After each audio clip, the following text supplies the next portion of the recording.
আজকাল বৃষ্টির কোনোই ভরসা নেই। যখন তখন দেখছি বৃষ্টি নামছে। বৃষ্টি পড়লে আমাদের সবথেকে বেশি যেটা খেতে ইচ্ছে করে সেটা হলো খিচুড়ি আর মুরগির মাংস। তাই আমি আজকে আপনাদের সঙ্গে শেয়ার করে নিচ্ছি একদম ভিন্ন স্বাদের ভুনা খিচুড়ির রেসিপিটি। প্রথমে 1 কাপ মুগ ডাল নিয়ে সেটাকে শুকনো কড়াইয়ে বেশ কড়া করে ভেজে তুলে রাখবেন, আর সেটাকে জল দিয়ে ধুয়ে নেবেন। তারপর কড়াইয়ে 1 চামচ মতন ঘি দিয়ে, 2টো শুকনো লঙ্কা, 2টো তেজপাতা দিয়ে 1 কাপ গোবিন্দভোগ চাল বেশ কড়া করে ভেজে নেবেন। তারপর কড়াইয়ে আবারও একটু ঘি দিয়ে এবার মশলাটা বানিয়ে নিতে হবে।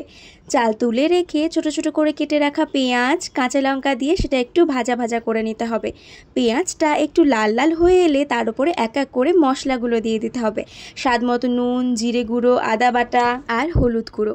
মশলাটা কষানো হয়ে গেলে তার উপরে দিয়ে দেবেন ছোট ছোট করে কেটে রাখা চিকেন আর জলে কিছুটা সেদ্ধ করে নেওয়া সয়াবিন।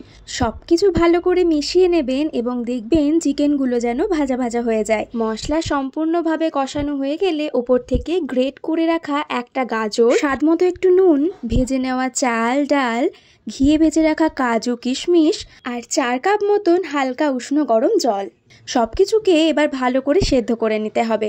সেদ্ধ হয়ে গেলে উপর থেকে আরও 1 চামচ ঘি আর গরম মশলার গুঁড়ো ছড়িয়ে দিলেই ভুনা খিচুড়ি একদম তৈরি। আর সেই সঙ্গে বানিয়ে ফেলুন একদম পাতলা করে মুরগির মাংসের ঝোল। কথা দিচ্ছি অসাধারণ লাগবে খেতে এই কম্বিনেশনটি।